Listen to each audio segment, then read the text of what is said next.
지수요. 지금 좀 즐기는 타임이라 챙기는 수학기죠, 수학기. 최근 여기서 이제 모은 사람들이 전고 뚫어내면서 이제 수익을 내고 있는 과정이고, 이게 중요한 건 여기서 상승 추세를 만들어내느냐가 중요하겠죠. 근데 크게 봤을 때 횡보대가 분명히 있어요. 전고점까지 해서 꼬리까지 하면 3,300 잡으러 가야 되는데, 저는 현재 시점은 지수가 그렇게 중요하다고 보이진 않는데, 그러니까 미국에서부터 해서 양적 완화, 그러니까 계속해서 경기 부양 정책들을 내놓으면서 시장에 돈을 계속 풀었잖아요. 그런 현상 속에서 고점을 버텨내는지 지수를 읽어가는 게 이런 라인이 되는 거죠. 그래서 여기에서 버틸 것이다라고 보고 이제 수익을 낸 거예요. 지금 들어 올렸는데 이제 여기에서 시너지를 받아서 고점 대비 얼마나 더 올라갈 수 있을지가 중요한 거죠. 현재 시점에서 금융시장에서 얘기하는 부분들은 경제가 박살날 수밖에 없었던 코로나 시대에 상승 추세의 금융시장을 만들어낸 거예요. 자영업자들은 돈을 벌지 못했지만 일반 직장인들이나 주식을 재테크 관점에서 했었던 사람들은 부가 어떻게 됩니까? 축적됐던 시기라고 보여져요. 1년간 계속적으로 수익을 낼 수밖에 없었던 시점이다. 지금 이제 좀 장기적으로 봤을 때 현재 시점에서 계속 대두되고 있는 게 테이퍼링이라는 얘기가 나오고 있어요. 그러니까 경기 부양 정책, 양적 완화.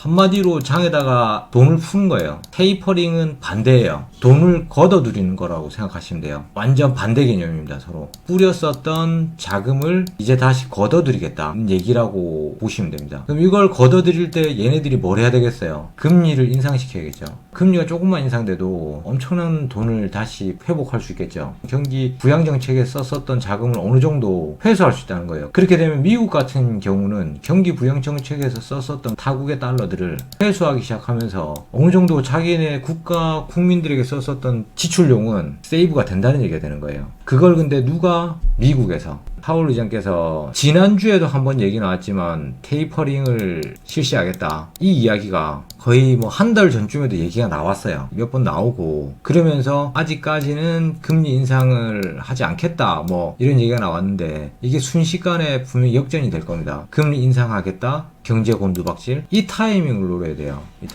이 타이밍에 무엇을 노린다, 여러분들이 익절하고 좀 관망하는 시기로 들어갈 수 있는 것. 추세가 꺾이지 않은 상황에서 언제 꺾일 것이다, 지수 방향성을 논하는 건 맞지 않죠. 그래프 이론상 계속해서 올라가고 있는 전고점 돌파의 박스권 매물대 뚫어내고 있는 도전자리이긴 합니다, 현재 시점이. 근데 여기에서 쫄아가지고 이쪽에서 매매를 했었던 사람들이 일괄 다 끝내는 건 말이 안 돼요. 여기서 잡아가지고 매집한 사람들이 1차 익절 수익 실현하고 지금 슈팅 라인에서 좀 더 가져가야 됩니다. 도전할 건 도전해야죠. 제가 안정적인 매매를 하라고 한 건 진입 라인에서 자리를 어디로 볼 것이냐 이거였던 거고, 공격해놓고 이제 대응하는 거예요. 먹을 거 먹어놓고 지금 시점에서 전고점 맞았으니까 박스권 내려올 거니까 빠져라. 지금 시기는 그게 맞지 않다고요. 그런 시기가 또 맞을 수 있는 장기 매집 행보 구간이 있겠죠. 지금은 근데 극명하게 슈팅 라인이 나오고 있는 라인이죠. 각 종목별 개별 대응을 해야 되겠지만 지수의 방향성을 현재 시점에서 읽어달라는 거는 어디서 꺾을지를 읽어달라 이거랑 똑같은 거예요. 굉장히 어렵다는 얘기죠. 현재 시점에서 여러분들이 집중하고 지켜봐야 될 부분들은 금리 인상에 대한 내용이 어떻게 나올 것이냐. 파월 의장이 비둘기성 발언한다는 건 뭐냐면 금리를 높이지 않겠다는 얘기입니다. 근데 테이퍼링에 대해서 이야기를 같이 하고 있어요. 겁나게 웃긴 거죠, 사실. 여기서 그러면 실질적으로 만약에 금리를 올리지 않고 비둘기성 금융정책을 계속해서 시행하면서 주가가 계속 올라갈 수만 있나요? 라고 물어보시잖아요. 그러면 돈이 과연 어디서 자꾸만 생성되는 겁니까? 말이 안 되잖아요. 투자를 해서 수익을 내고 소비를 일으키고 그 소비에 대한 수익을 먹고 가는 건데 계속 올라갈 수만 있나요? 라고 물어보시면 기존의 금융시장의 흐름을 읽어서만으로는 풀이가 안 된다고 보여지죠. 근데 저는 가능성이 있어 보여요. 큰 자금의 흐름이 한번 챙기고 간다는 관점에서 눌림목이 한번 나올 수 있을 거라고 보여집니다. 그거는 그들이, 돈 가진 자들이 언제 빼느냐의 관점이고, 그거 말고 크게 봤을 때 우리가 바라보고 있는 가장 큰 시장은 미국이죠. 미국 시장의 상승과 거기에 엮여있는 우리나라 시장의 상승, 거기서 국내 주식을 보고 있는 한국 개미들의 입장에서 봤을 때 이제 새로운 게임으로 간다고 보여지는 게 뭐냐면,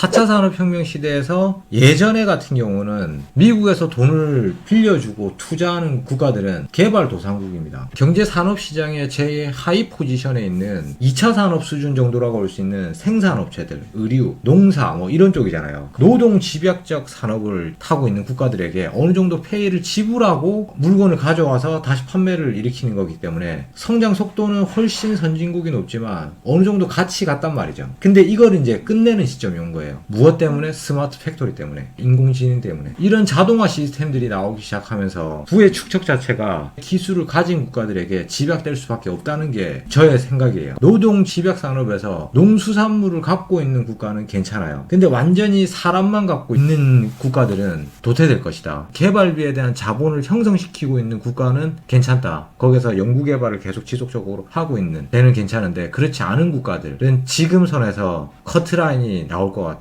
아시아 쪽에서는 중국, 일본, 한국은 이미 그 안으로 들어가 있어요. 일본 같은 경우는 지금 많이 도태되고 있긴 한데 그래도 일본입니다. 국가를 뭐 순번을 내는 건 아니고요. 그냥 제 나름대로의 가능성을 보자면 필리핀을 제외하고는 힘들 것 같아요. 인도네시아, 미얀마, 라오스, 캄보디아, 태국 이쪽들은, 베트남은 들어갈 것 같아요. 베트남은 기술 개발을 계속 꾸준히 하고 있고 외자 유치를 적극적으로 받고 있고 한국 공장들이나 타국 공장들을 받으려고 굉장히 노력을 하거든요. 그리고 교육열이 굉장히 높기 때문에 금방 따라잡을 수 있을 거라고 봅니다. 그리고 해완을 끼고 있는 국가이기 때문에, 그렇게 해서 결과론적으로 다시 한번 좀 정리를 해보자면 상승 추세가 쉽게 꺾이지 않을 것이다. 그리고 아까 얘기했죠. 뿌려놓은 자본을 회수하는 입장에서 전체적인 시장의 큰 세력들이 돈을 한번 챙기는 기준에서 한번 휘청할 수 있다. 지금 사이클은 분명히 새로운 패러다임을 만들어가고 있는 시장이라고 좀 보여집니다. 거기에 맞춰서 우리가 본인들의 매매를 참고해서 어느 부위 포인트에서 투자금을 늘려야 되고 어느 부위에서 현금을 좀 확보해야 되는지, 그런 거를 생각해서 현실적 감각에 맞게 여러분들이 쫓아가야 된다고 봐요. 그거를 도와드리고 같이 함께 매매해서 여러분들에게 공부를 시켜주고 알려드리는 게 제 일인 거고요. 정보 찌라시를 이용해가지고 매매를 한다거나 점 때리듯이 현재 시점에서 얼마까지 갈 거니까 그냥 갖고 가야 된다, 지금부터 빠질 거니까 매매하지 마라, 나중에 돼서 안 맞으면 어떡할 건데 그 사람한테 가가지고 멱살 잡고 흔들 거야? 그건 말이 안 돼요. 분석적으로 여러분들이 바라보고 분석할 수 있는 시야를 키워야 되고, 그 시야가 나왔을 때 공격 포인트에서 타점을 잡아서 수익을 내고, 그 다음부터는 계속해서 말씀드리지만 분석하고 리딩하는 겁니다.